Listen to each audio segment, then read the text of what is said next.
I'm Vin. I'm Sori. That's Booby. And Vita and Chip and Culpy. Iron Maiden. Yep. Can't take light totes, tote iron. This one had a big black bar. Was told to shoot out, stay low, and keep firing. Keep extra clips for spot extra shit. On our vinandsori.com. Who's next to flip on that cat with the grip on rack? The most shade. Tell him, Frankie, baby. Ain't no telling where I may be. May see me in D.C. at Harrah's homecoming with my man Capone gun and smoking something. You should know my steel low. All right. Only the real hip-hop heads know about that. It's still a classic after more than 20 years. Shout out to the big homie B.I.G. Best rapper of all time. Undisputed. Even Bart Ehrman said it. What? Is that a joke? It's a joke. Oh. It's anyway, Paschendale, Iron Maiden. It's about jihad. It's about war, so it should be interesting. I've been avoiding this song. You have been. I don't like songs about war. No. But I showed him the bar on Patreon. Not Patreon. No, not Patreon, our website. I was working on Patreon just before here, so that's our website. On the website. I was like, babe, look at this bar. Yeah, it's like 35% request. Yeah. On the main stage. So if you go to our website and sign up, vinandsori.com, it's completely free. Yeah. It's you put in one request per day. Right. Shout out to our guy that's doing the website for us, by the way. Martin, I think that's how you pronounce it. Martin. 2 A's. Inshallah. Hey, reach out to us, buddy. We haven't heard from you in a while, so. I reached out to him today. Let us know if we can do anything for you.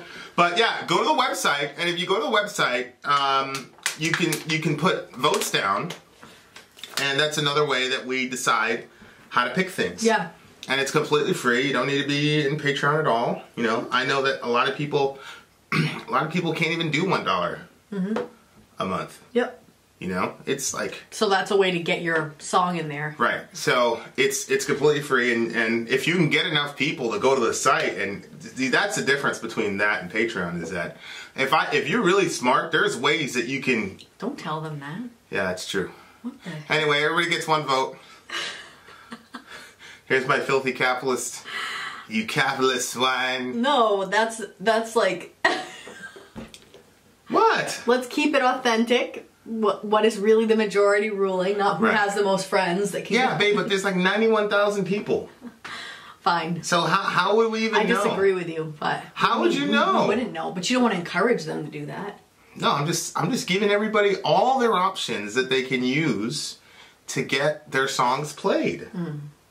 Yeah. All right. There you have it. She disagrees with me again because she's a capitalist swine. All right. Oh, it's not because I'm white? Well, I mean... kind of go hand in hand. Paschendale, let's go! Shout out to Deacon Haka.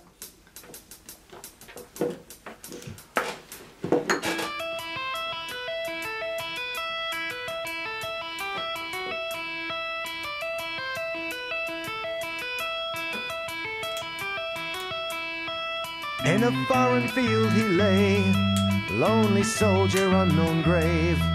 On his dying words he prays, tell the world of Paschendale.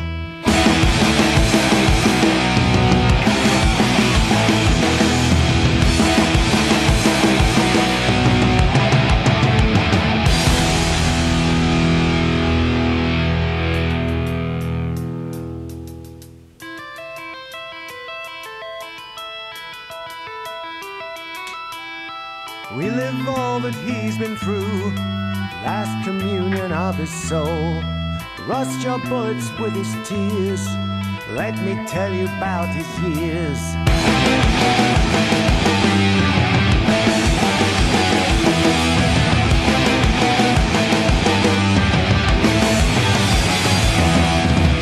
Laying low in a blood-filled trench, killing time from my very own death. On my face I can feel the falling rain. Never see my friends again. In the smoke, in the mud and lead, smell the fear and the feeling of dread. Took me time to go over the wall, rapid fire on the end of us all.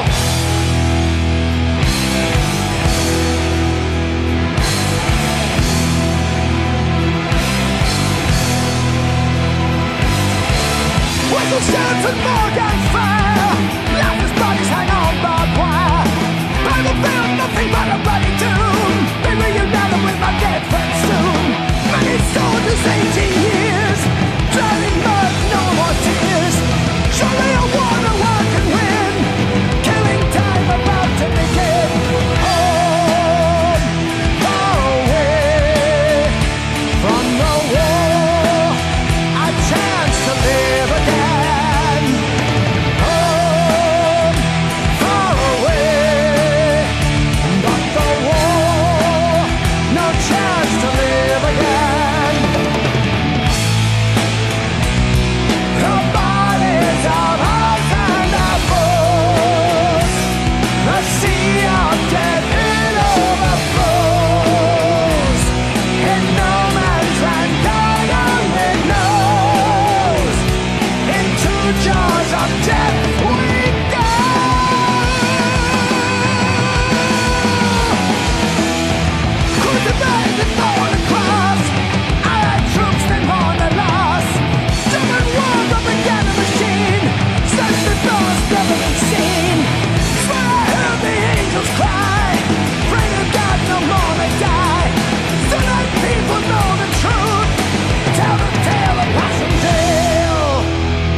See my spirit on the wind, across the lands beyond the hill. Friend and foe will meet again, those who died at Paschendale.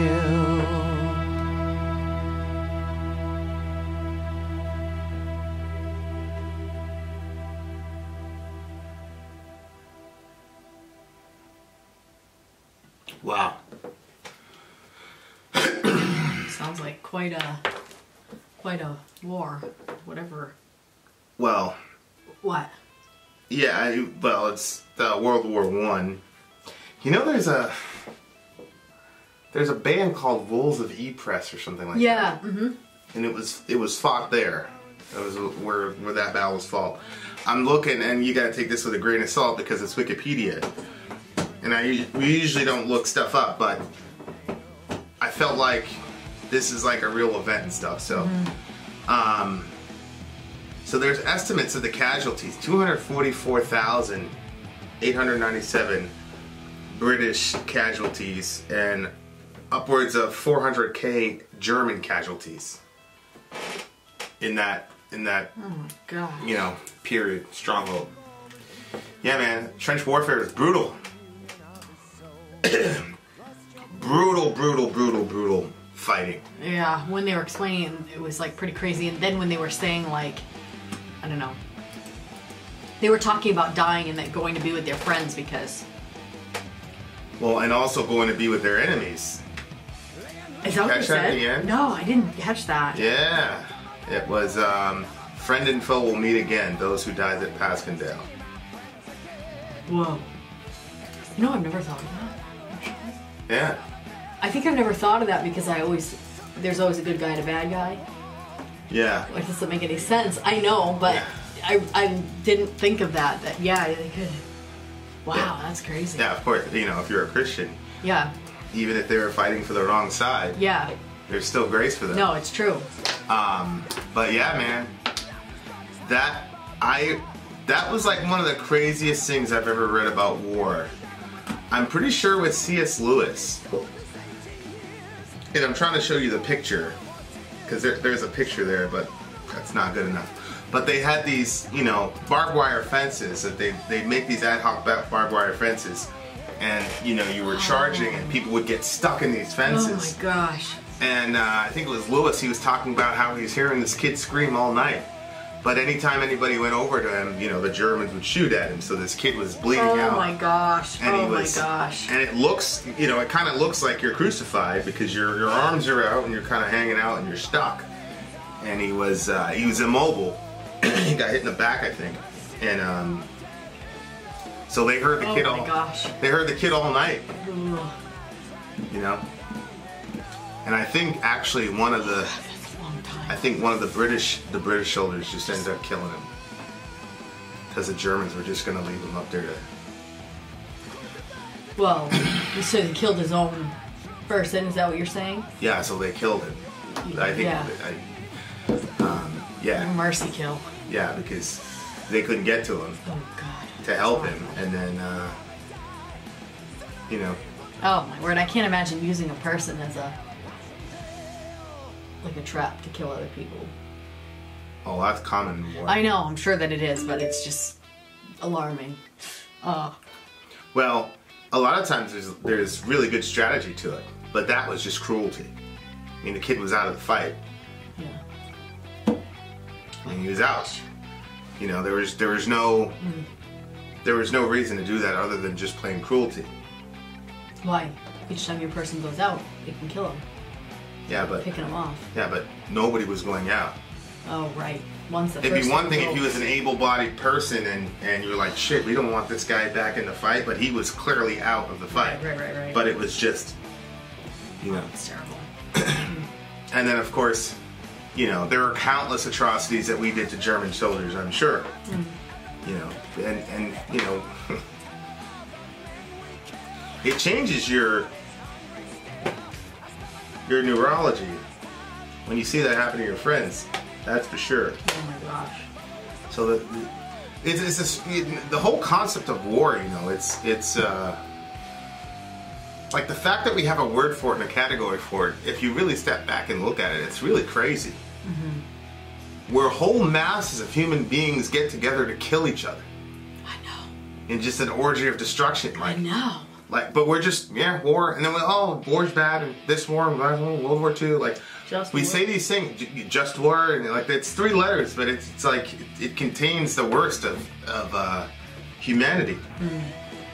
And it's, Yeah, and then when you think, sometimes the goings-on that precipitate the war were so horrific that the war was a mercy thing. Well, yeah. You know? Yeah, I mean, Civil War, yeah, I agree.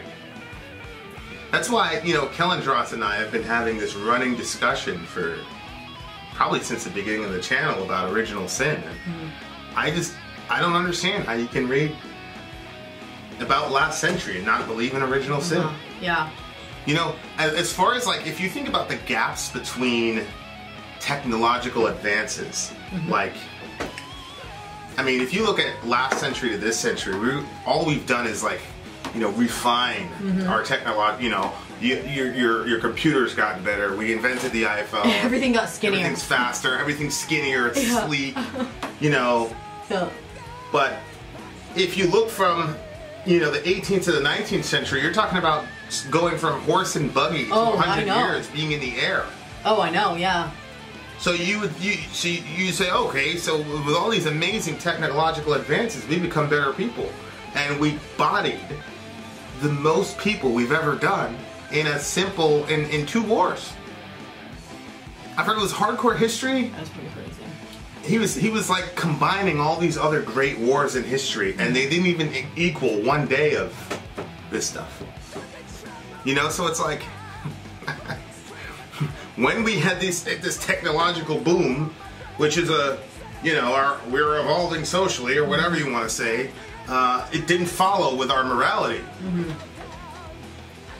So, it's like, the primitive caveman who smacks somebody over the head because he wants the brontosaurus burger. Look at that guy.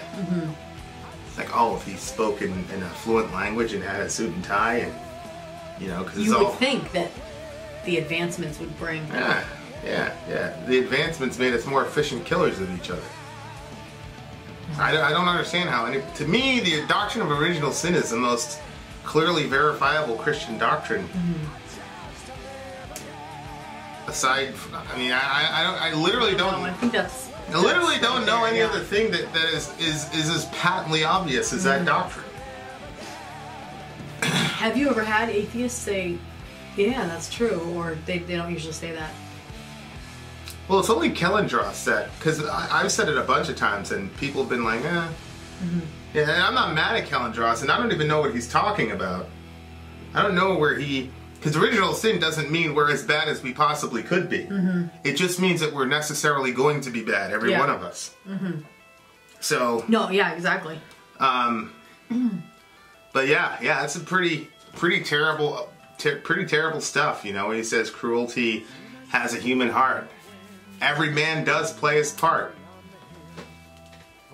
Terror of the men we kill. The human heart is hungry still. Oh gosh. It's true.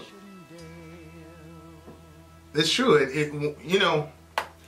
It's a very strange thing when people, I think, naturally have an aversion to violence, but after you engage in whatever level of violence there is, after you engage in it, there's nothing like it. What do you mean? What do you mean? There's nothing like it. As far as excitement, or what are you talking about? Excitement, adrenaline rush, how you feel afterwards. There's nothing like it. Really? Nothing. Not even nothing. That's why you had, Chuck, even like, forget war, even guy like Chuck Liddell. Yeah. We saw that fight where the guy was like 55 years old and the punches were like 2 miles an hour, and he was clearly done, but he could not do it. Yeah. Because he's trying to replicate that feeling, and you can't replicate that. It's a real thing. People are, so it's. That's hard for me to picture. Yeah. You talk to people, they'll tell you that shit is addictive. For sure. I mean, anytime I ever got in any physical situations, I never I mean, obviously it was just, you know, it was like growing up, my sister. Hey, rolling around. You know what I mean? Yeah. Hey, you never thought your sister was gonna kill you. You never thought like I might die. No. Or she might die. No. Yeah. But even those little things, I was always like shaking after and. Yeah, the major endorphin rush and the adrenaline that like combines with that, because your body like floods you with all this stuff to deal with The situation. but then it's like there's nothing like it. So Is it depressing after? I mean, it just depends on what happens. They killed Like your when you would get on those fights or whatever. they killed your friend and you killed 4 of them. You're not depressed. You know what I mean? Right. So, you know, Right. I was reading you that book where those guys, it was Team 3. They had just got done an all night op, and then one of their guys got hit. He got injured. He didn't even get killed. He got hit. And they're like, "Yo, the guys that did that, you guys are off shit." But the guys that did, and they all suited up and went back out. Right. Just because they hit the guy in the leg. That shit hurts getting shot in the leg. Yeah, I bet. It cooks you. I don't know, talk about it. Yeah. It's hot. It's pretty terrible. It's terrible That's so stuff. gross. I never thought of that. So it makes like people who are otherwise good people. Like when I talk about pacifism, people are like, oh, you know, if somebody came into your house, you'd blow them away, blah blah blah. You know, it's like I always say, like, you don't know what you're talking about. It's not easy to just go kill someone. Right, right. And people don't just drop like in the movies. They don't just go, unless you know, they don't just drop and then they're silent. That's not how people die. Right. So, it's a terrible affair. I was reading this thing in the world, you know, they shot this guy, ran out of bullets. They were both, the guy was hurt, and then there was like 3 inches of mud, and he killed the guy by, you know, drowning him basically in the mud because he was out of ammo. I mean, it's like, it's insane. The stuff that you know, and then it changes you as a person. Oh, well, how could it not? And then some of these guys are like, man, forget it. I'm just gonna go back and keep going back until whatever. But I always find it's the people that have like never really engaged in a lot of violence that are against pacifism. I'm saying as a general rule. But, you know, like Lewis, he went down and did jihad for whatever, he came back and became an author. Same thing with Tolkien. Same thing with my favorite author, the dude that wrote Catcher in the Rye, Salinger. All those guys came back and were like totally different. Like, I want to do something completely different. Write a book. I'm going to write a book. And, you know, Tolkien and Lewis, you're like, yeah, Salinger, it's like, Catcher in the Rye is nothing about war or, you know, it's kind of like in the background, but it's not like, whereas, you know, Narnia and obviously Lord of the Rings. Yeah, but that was the loss of innocence. Yeah, sure. I mean, that fits right in. Sure. Yeah. Yeah, man, good Lord, what a terrible... You know what's crazy that always gets me is this line right here, unknown grave. I know. Because there's probably been about like hundreds of millions of soldiers from the beginning of human history.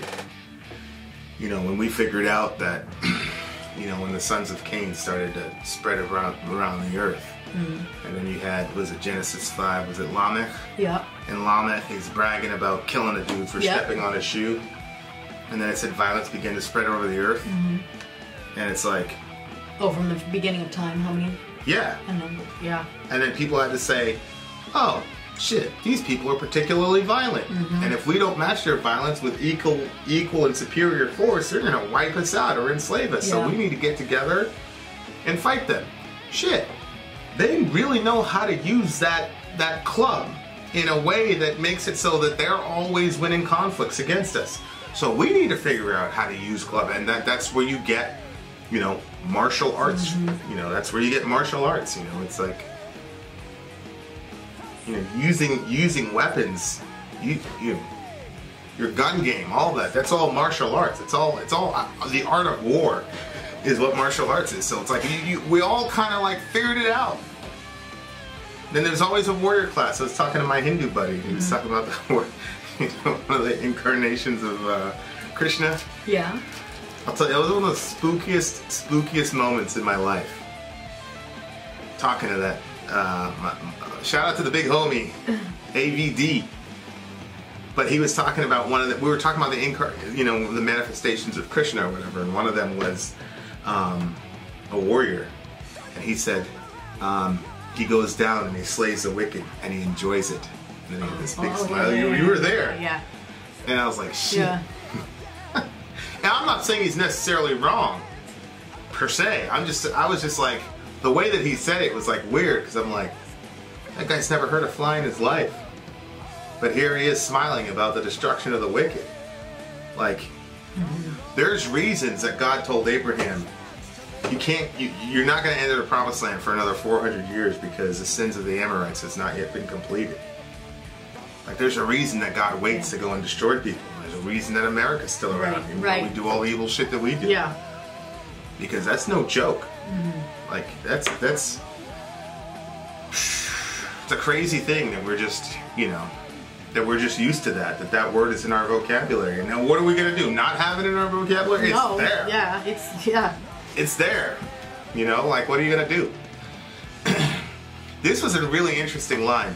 Blood is falling like the rain, its crimson cloak unveils again. The sound of guns can't hide their shame, and so we die in Paschendale. I thought that was really interesting. Because think about it. It's a shame of the men? What do you mean? Well, yeah, it's there. It's obviously the shame of the men, for sure. And what, they're ashamed to be fighting? What do you mean? Well, that's what I'm saying. Like, that's a very deep line. Because what does he mean by shame? There's so many angles of it. There's so many layers of that. But I think something happens to your buddy, you didn't protect them, you might feel right. Or there's a real it's a common phenomenon, and no matter how tough people try to be, there's a common theme of wanting to be back home, particularly with your mother. It's across the board. Yeah, you see it in a lot of movies. And so there's that aspect, but I think, for anybody that's really been in a physical altercation with anybody, let's say that the person's not like the scum of the earth. There is a real, you kind of see it with the UFC fighters. They knock somebody out and they're like, yeah. And the person's still on the ground, and then there's that moment when they're like, you did that to another human being. And there's that concern. I think there's a level of shame there, and the feeling of like, and then you did in front of millions of people. You know what I mean? Like, and it's like I said, like, a lot of them, they just run around and jump and whatever, but time to time you'll see them and they'll, like when what's-her-face knocked out Ronda Rousey. Yeah, I was surprised when I saw that, because that was like one of my first few fights to see. And like, was that the one where she kind of like, almost like jumped on her and like, which one was the one where the girl like clamped onto the other one? I don't remember. That wasn't the one. And she cried. She was emotional. Yeah, that wasn't the one. Which one was that one? That was the last one we just saw. That was no. Cyborg versus. No, it wasn't that one. It was a ways ago, because it definitely wasn't the Rousey fight, because Ronda was out for a while. She didn't want to talk to homegirl at all. But it's like, you showed me one. But you know what? You were showing me a bunch of stuff that wasn't like from now. It was like spanning all this time. I was talking to a guy one time, and he said they were out in this poppy field in Afghanistan, and there was a group of insurgents, whatever, mujahideen, whatever, and they lit them up, obviously. They were combatants for sure. Yeah. And he was telling me, he was like, yeah, man. He goes, yeah, and he kept telling me, he kept saying that the guy had sandals. He's like, yeah, this guy, we rolled up on him and he dead checked him. He's like, yeah, and the guy had sandals. He kept going back over and over again about how the guy had sandals. Of course, he was in full gear. Not like regular issue shit. He was in, and he was highly, highly trained. And and this guy's got his AK, and the thing wasn't even sighted properly, and da-da-da, you know, and he just kept talking about it. But you know, all intents and purposes, the guy is a combatant, but I could tell that he felt like, you know. So it's people never talk about that, but the shame of like being the victor, the shame of you killed another human being, and then you get home and people say, "Did you ever kill anyone?" It's like a lot of times dudes are embarrassed to admit that they did that shit, especially in modern wars where the lines are not as clear as we are fighting Nazis. Well, yeah. You know, when you get intel that, you know, Muqtada al-Sadr... Well, some of these people are forced to fight. Well, that's what I'm saying. Muqtada al-Sadr goes to a village and says every fighting age male is either with us or with the Crusaders. Yeah. What are you going to do? Yeah. You know, and so that guy, well, if you don't hit that guy, he's going to hit your buddy. Right. And you're going to have to tell his pregnant wife that, you know, so-and-so isn't home because you felt bad for Abdul over there. I mean, it's no joke. No. It's like, no, it's a terrible situation for people. I don't know why. I think it's like, because well, we watched that, what was that movie that we watched where the guy, like, he kind of lost it in the jail because the Muslim guy, like, lied to him. Yeah. What was that one? Do you remember? Yeah, it was like an independent movie I forgot. But it was about the Abu Ghraib stuff. Yeah. Well, when I was watching that, and then, like, I remember, like, when he got back home and the family was asking him and stuff, and I was like, oh my gosh, like, yeah, it's just, like, something that you ask. It's like, you know, when you find out somebody passes away and you say, well, what happened? Like, it's not really the best question to ask, and I don't know why we ask it, or if there was... You know, if somebody commits suicide, the same thing. People always ask, well, how did they do it? What happened? I don't know why we ask that question. Like, how's that going to help anybody? But, you know, we do. And, yeah, the soldier thing, asking him, did you kill anybody? I can see how it's a very stupid question to ask.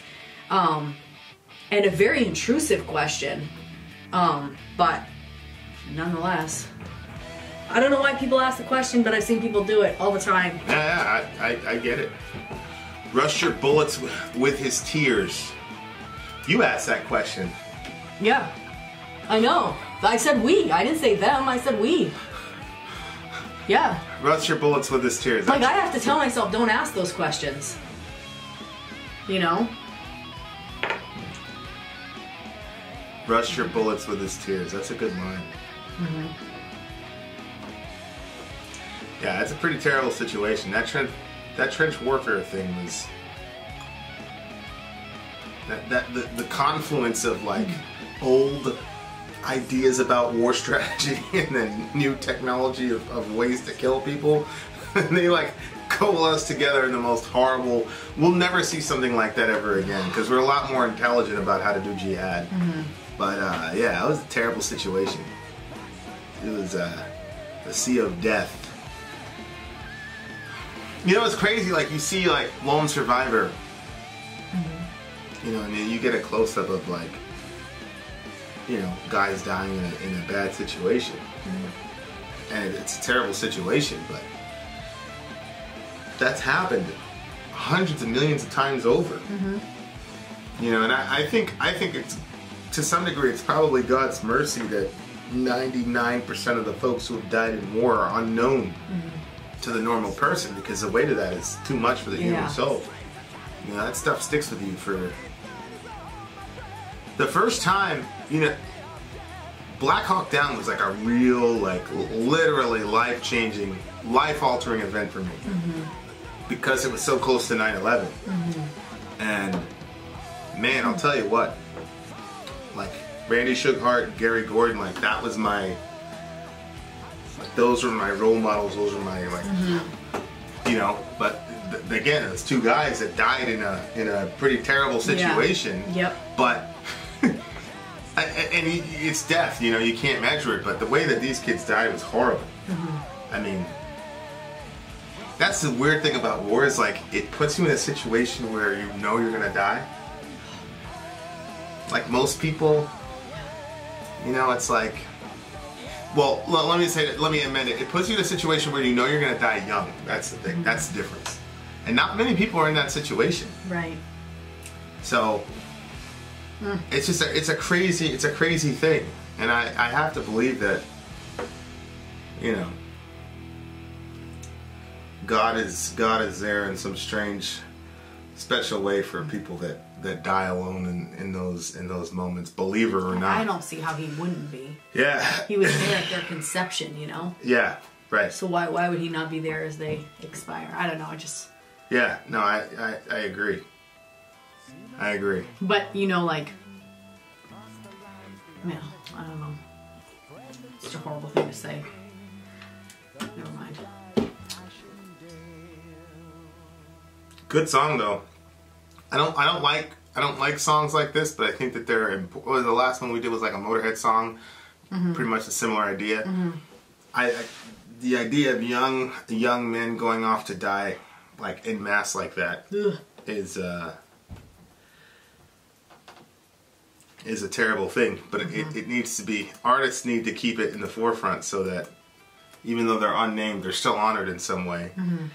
There was a really crazy phrase that was used on Wikipedia. This guy, British casualties was a BEF total for the second half of 1917.